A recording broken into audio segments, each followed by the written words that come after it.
Good morning, if it's morning for you when you're listening to this. It's morning for me right now, and this morning I was writing. I still am writing. It's December 13th, 2022 at 9:55 a.m., and I'm currently in Mexico City.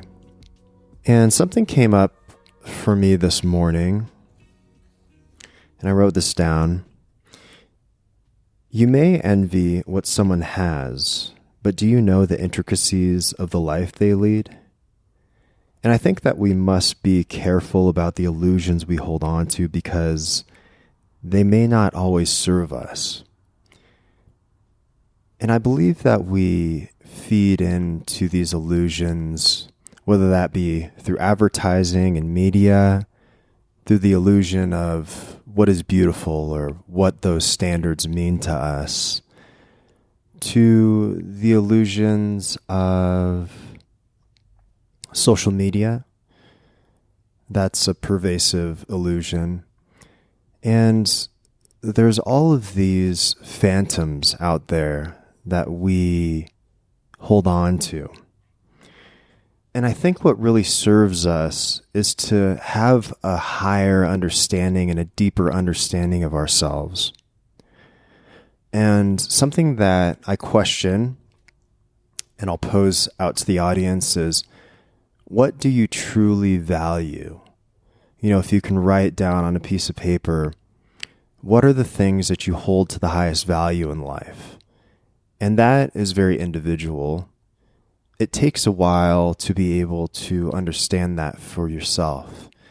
Now, with that understanding of value, how do you get to that deeper version of yourself? How are you able to tap into that? For me, there's a couple things that come up. One is being incredibly honest with yourself, being brutally honest with yourself about everything. Not being afraid to confront those demons within. And we all have them. Everyone has some sort of trauma or some sort of situation in their life that has burdened them for a very long time. And I think it's very important to be able to open yourself up to the possibility that there's a lot of healing that can take place within that suffering. And another way to get to that deeper version of yourself is to really listen to your intuition. And intuition is a muscle. It's something that you can practice every single day with the encounters of everyday life.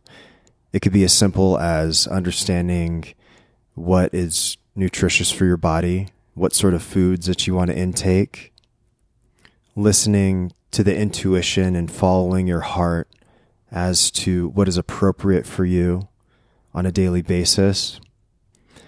For example, if your friends want to go out this weekend and you have a project that you want to get done, it could be an art project or a work project, something that is of value to you. And you know that if you go out this weekend, that come Monday and Tuesday, you'll probably be a bit incapacitated mentally, right? So I think that it behooves us to understand what we give our time to and what the payoff for that is. And sometimes it's good to be able to go out with your friends and to have fun.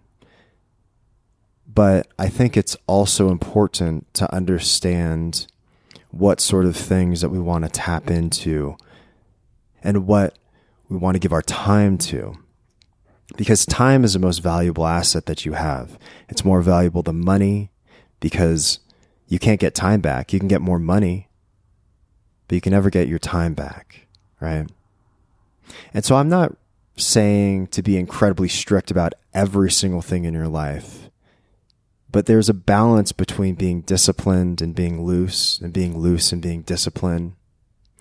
And so really understanding and embracing those paradoxes and reconciling them, these paradoxes that exist within, and to be very honest with the things that you want in life. So these are some things that have come up for me this morning. I encourage everyone to journal. I do it on a daily basis. It's given me a lot of insights and things that I can work on a daily basis. It's an active practice too, so it encourages discipline to be able to keep it up. And something that I've found interesting is that over time, my writing and just, myself as a person, but has become a lot more honest. And that honesty with yourself can really set the tone for being able to really transform your life.